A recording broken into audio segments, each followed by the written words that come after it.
Ça donne envie de foncer tout droit, d'user la cour, de retirer le bras de la coudoir. Les gosses veulent nous voir, les gosses se mouvoir. Tu sens le pouvoir, effet miroir, miroir, miroir, miroir. Et c'est le retour du Steel Dream Show. Nous sommes en studio avec l'organisation du Black Woodstock Festival qui ouvre ses portes dans 3 jours. Merci à Jean-Marc Desval, le gourou du Black Woodstock, de nous avoir proposé toutes ces jolies musiques que l'on écoute en ce moment. Et on a cédé la place sur le canapé au... J'aime pas trop dire leader, mais c'est vrai que quand il y a une interview, c'est souvent toi qu'on voit. Bref, un des musiciens du groupe Botox. Je vous demande d'applaudir bien fort. Marco, ça va Marco? Salut Jenny, ça va, merci. Ah, j'ai dit leader, j'aurais pas dû. Non, surtout pas. Dis-moi. Ouais, y a pas de leader. Y a pas de leader. Non. Mais par contre, t'es peut-être moins timide que les autres ou plus dispo pour les Plus dispo peut-être. Ouais. C'est tout simplement ça. Botox, c'est combien de musiciens, Marco? Botox aujourd'hui, donc dans la version 2.0, c'est 4 musiciens. Alors Ça a été 5 musiciens, fut un temps. Ok. Et puis il y a eu des petits allées et venues, et puis voilà, on arrive en 2.0. D'accord. Alors, imagine quelqu'un qui regarde l'interview là où tu écoutes, tac tac tac, il prend son Facebook ou sur son YouTube et puis il se met à taper Botox. Ouais, Botox NC, parce que si on tape Botox, on va voir On plein va de tomber solutions. sur des gens plutôt comme moi, pas physiques comme ou, toi. tu vois, comme les vidéos que tu m'as montrées, ouais, c'est ça. Mais donc c'est Botox NC sur Facebook. On n'est pas très fort, nous, en communication et en mise en avant de notre musique. Mais bon, voilà, il y a quelques... En tout cas, on fait les promos de nos concerts qui ont été rares cette année. Le Covid a un peu mis une claque. Et donc c'est pour ça qu'on attend depuis de longs mois notre week-end parenthèse du Black Woodstock avec Jean-Marc, le gourou et toute sa bande là. Est-ce que l'année de naissance de Botox te correspondrait un petit peu à l'année de naissance de Black Woodstock ou vous êtes un peu plus ancien? Je crois qu'on est arrivé à la session de Bourraquet, donc ça doit être 2015 peut-être. Ok. Voilà, et je crois que Botox à ce moment-là je n'en faisais pas partie. Botox était né quelques mois avant. Et puis voilà, et puis depuis 2015, Botox est présent tous les ans au Black Woodstock. On ne peut pas rater ça. On annule des voyages pour ça. D'ailleurs cette année, ben voilà, On nous a facilité la tâche. Oui. On a trouvé le prétexte du Covid pour venir au Black. Alors Botox c'est quoi? C'est du rock? Alors, Botox, c'est de la cover? C'est de la compo? C'est du psychédélique? C'est du hardcore? C'est quoi? Voilà, s'il fallait se catégoriser, voilà. Botox, c'est des potes qui font de la musique. Il s'avère qu'elle est plutôt teintée de rock. Il y a des covers de temps en temps parce qu'il en faut quand on veut jouer dans les bars. On peut pas faire des sets que de compos, mais on est principalement que de la compo. D'accord. Voilà. Mais vous avez des clips? Vous avez oui, album, alors il y a eu aussi. un premier album avec un clip dans lequel on jouait dans une casse. Donc là, on est dans de la compo totale, bien sûr. Compo totale, absolument. Et là, on a un set encore qui sera que de compo, avec des nouveautés, parce qu'on a cette exigence-là aussi. On a la confiance du gourou de nous faire venir sur le Black Woodstock, donc on a envie aussi de lui faire plaisir et de pas faire que la même chose. Et de lui montrer que vous investissez un minimum, quoi. Oui, dans la passion. Oui. Là, ça fait quelques longues semaines qu'on répète notre set. On travaille sur les tempos, on travaille sur les enchaînements, on essaie de scénariser un peu la chose. Et donc demain soir, c'est la dernière répète avant ce week-end. Donc, on a vraiment très hâte. Botox, étant donné que, comme le disait si bien Jean-Marc, c'est plus de 40 groupes là qui vont se succéder sur scène pendant 48 heures. Vous, Botox, si on veut vous voir là en vrai, c'est à quelle heure et quel jour? Alors, ce sera samedi soir à 20h15 de mémoire, patron. On est ravis, je crois que c'est la scène Gradin. On a toujours eu des super créneaux de toute façon.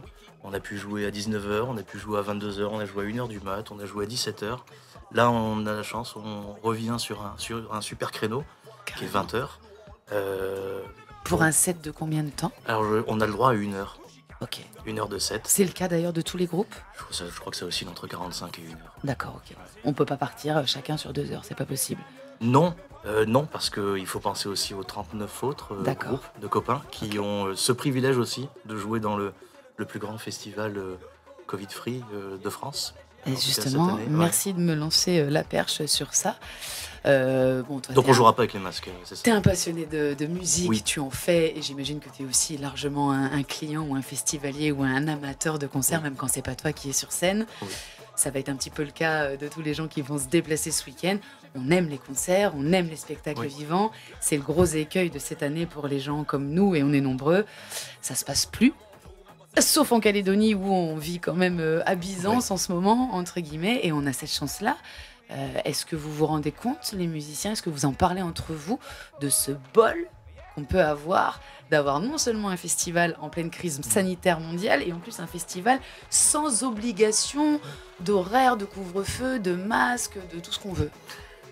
On n'en parle pas tous les jours, je crois qu'on en est tous un peu conscients, quelque part. On voit les actualités, on a vécu aussi le confinement ici, donc on a eu un bout de ce que ça pouvait être, tout le bordel là, qu'il y a un peu partout dans le monde. On sait qu'on est très chanceux de pouvoir avoir en Nouvelle-Calédonie ce festival, qui va regrouper une quarantaine de groupes, tous styles confondus. Ouais, on le sait, on est reconnaissant, on a une équipe d'acharnés, là, le gourou et toute son abnégation avec toute son équipe à pouvoir monter ce festival parce que c'est compliqué, les budgets vont mal, la culture est un peu compliquée aussi en ce moment, et puis ben voilà, on a cette opportunité-là. C'est vraiment ce week-end parenthèse, il n'y a pas que le fait d'aller jouer sur scène, oui bon bravo, on est content, on joue nos créations, et puis s'il y en a quelques-uns qui ont leur ego flatté, tant mieux, mais au-delà de ça, c'est vraiment l'esprit du week-end. Moi je le vends comme étant vraiment la parenthèse de l'année, où on n'a que des gens bien, gentils, bienveillants vis-à-vis, les uns vis-à-vis des autres. C'est assez particulier, quoi. Ça fait du bien. T'as l'intention de te lâcher? Ben oui, forcément. C'est-à-dire que est-ce que tu laisses enfant à la maison, au chaud, en sécurité, et tu pars en festival comme Oui. on peut y aller Oui. quand on a 18 ans et qu'on a Oui, que soi à penser? Oui, 18 camping, ans avec... danser, ouais. crier, hurler, pas dormir? On va dormir un peu. Tu Non, campes, parce Marco? non, je crois que je vais dormir dans ma voiture. Ah ouais, voilà. Oui, tu parce que campes. bon, on a eu une expérience une année de... Quand on est rentré à 2h du matin dans la tente, il y avait quelqu'un d'autre et qui avait bon, un peu sali la tente. Donc du coup, non, Mais ça n'a non. rien à voir. Non, c'est le côté très pratique. J'ai une obligation le Quel dimanche un peu sali la matin. tente. Et donc, ouais.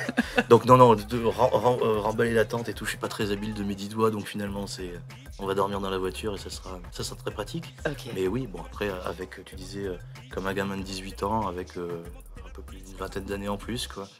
Donc non, on pourra pas faire que des folies, mais j'ai bien l'intention, oui, comme tous les copains, de bien nous amuser et d'en profiter. Qu'est-ce que tu as coché un peu sur tout ce que tu as vu en termes de prog? Comme le disait Jean-Marc, 40 groupes de rock. Déjà, j'imagine que tu as tes petits chouchous et tu as des grosses envies d'en voir certains. Et puis après, il y a toute la partie alternative, c'est pas le mot, parce que finalement, on est tous un peu alternatifs. Il y a les soirées techno, il y a C'est ça. Roskitage, il y a le bal, enfin, il y a plein de C'est ça. trucs. Est-ce que tu sais déjà où est-ce que tu vas t'orienter? Comment? Pas du tout. Je sais qu'à un moment, il va y avoir la buvette. Et puis après, justement, l'avantage du festival, c'est d'avoir tous ces groupes qui s'enchaînent. Et ben c'est comme le disait Jean-Marc tout à l'heure, il y a un son qui me plaît, je reste. Si ça me plaît moyennement, je bouge et je vais voir. Donc voilà, moi je sais qu'on doit être à 7h devant la scène, on doit attendre notre tour. Et avant 7h et après 21h, et ben non, on va naviguer et on va profiter du fest. Le track? Pas. Une excitation, plutôt. Le track, il viendra 1 heure avant, je pense, quand on commencera à s'installer. Non, une excitation, avant tout, quoi. Ok. Est-ce que toi qui es un fidèle du Black Woodstock et en festivalier et en musicien, donc tu as dû vivre plusieurs éditions. Ouais. Cette année, face au Covid, une des variantes de 2020, c'est que le Black Woodstock ne reçoit pas cette année Belle Força d'internationaux, alors que les précédentes années, on avait du lourd qui arrivait d'ailleurs, Australie, Nouvelle-Zélande et plus loin France, et même plus loin States. C'est ça.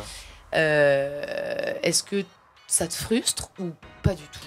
Mais alors, pas du tout. Parfait. Parce que on sait qu'ici, on a des groupes, et je m'en suis pris une de grosse claque, ici, avec un power trio qui s'appelle Sbat. Voilà. Qui joue après vous, samedi. Qui joue après nous, sur l'autre scène, je sais plus laquelle, mais et on sait qu'on a la possibilité aussi de se prendre des claques ici. Donc oui, forcément un petit pincement au cœur de pas découvrir des Lysistrata, des Kokomo ou autres, qui sont des groupes qui étaient l'année qui dernière. c'était l'année dernière ou les années précédentes, des groupes qui sont un peu hors circuit commerciaux, donc on n'entend pas forcément à la radio. Mais je sais qu'ici, il y a tout ce qu'il faut pour pouvoir avoir les poils qui se dressent aussi un moment sur les bras, parce qu'il y a de l'énergie, il y a de la bonne créativité, il y a des notes, il y a tout des arrangements. Force est de constater que notre pays est plein de richesses musicales. D'où te vient, toi, Marco, cet amour pour le rock plus que pour une autre variété de musique. Peut-être que tu aimes plein de choses. En tout cas, toi, tu as décidé de jouer dans un groupe de rock. Et peut-être que Botox n'est pas ton premier groupe. C'est pas mon premier groupe, oui. Comment ça se fait? Comment t'es arrivé là? C'est ton éducation, là où t'as grandi, les potes qui étaient avec toi? Comment c'est venu?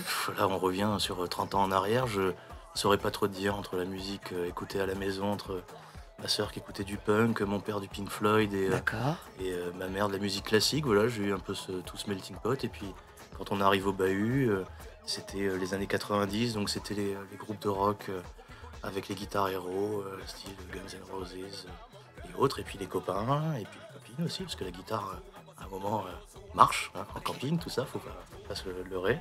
Et puis voilà, et puis de fil en aiguille, on joue avec deux copains un samedi, et puis il y a un gars qui fait de la basse, et puis il y a un batteur, et puis ça file comme ça. Donc on a fait de la reprise, j'ai fait beaucoup de reprises, et avec Botox, j'ai découvert la compo pure. Et là, ça a encore été une nouvelle découverte. Et justement, comment des garçons adultes, qui ont leur vie, qui ont plein de choses, qui ont leurs influences, leur identité, leur sang, tout ça, comment on arrive à nos âges à se retrouver autour d'une même passion et de porter une musique d'une même voix, c'est-à-dire être d'accord? Comment on fait pour être d'accord? Comment le cerveau musical et l'oreille musicale rentrent en compatibilité avec ces trois collègues? J'en ai aucune idée. S'il y a une espèce de magie là, qui s'opère, il n'y a pas de calcul. Il y a quelqu'un qui a un riff, ça part, c'est un bœuf qui commence. Dans Botox, il y a guitare? Il y a deux guitares, un chanteur bassiste et un batteur. Et toi, tu es guitariste. Pas voix? Aussi, je fais des wap-de-wap. Un petit peu, d'accord. Ouais. Okay. Voilà, et puis ça prend, et il n'y a pas de calcul, et puis chacun arrive à trouver sa place. De temps en temps, on se dit, tiens, si tu fais ça à la basse, ça serait intéressant que je fasse ça à la guitare. Mais il n'y a pas d'heures passées à palabrer sur ah mais si, il faut absolument faire ci, ou il faut absolument qu'on dise ça. Ça vient vraiment naturellement, donc je pense pas être la bonne personne pour répondre à cette question-là. Voilà, c'est comme ça match. Botox chante en anglais ou en français? Et Botox chante en anglais. C'est compliqué de chanter en français, moi je trouve. On comprend trop le sens. On comprend trop les mots, faut pas que ça devienne plan-plan. Que ça devienne neuneux. L'anglais a cette facilité-là. Voilà, on sait qu'il y a des gens qui comprennent pas forcément ce qu'on dit. Vous êtes 4 à la compo, les paroles? Non, c'est plutôt GG, le chanteur, pareil, qui est inspiré par le riff qu'on vient de faire ou la mélodie qu'on vient de poser. On n'a pas de séance de contrôle de ce qu'il dit. Il nous fait lire, évidemment, on partage. Il y a du message, il y a quelque chose, pas forcément, c'est du rock?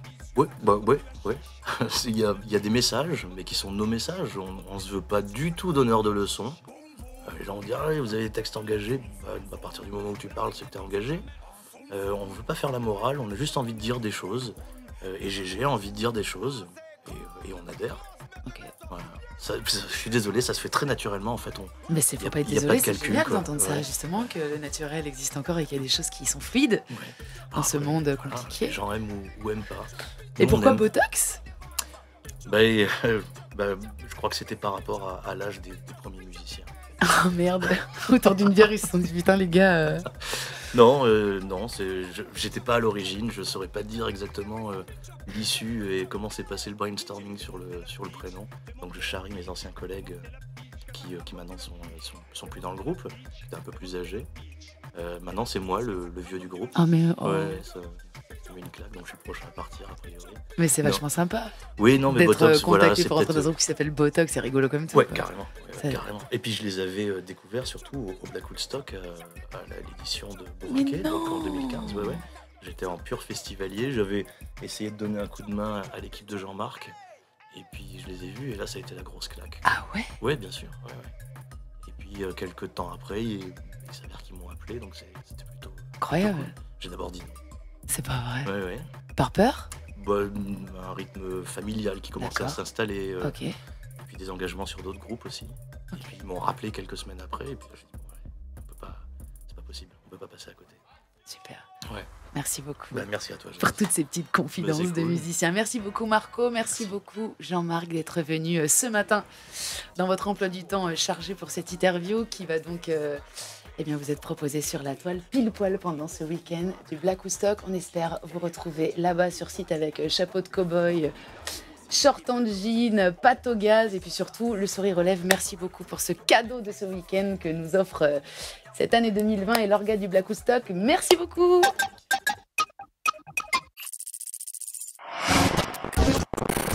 Et c'est le Steel Dream Show.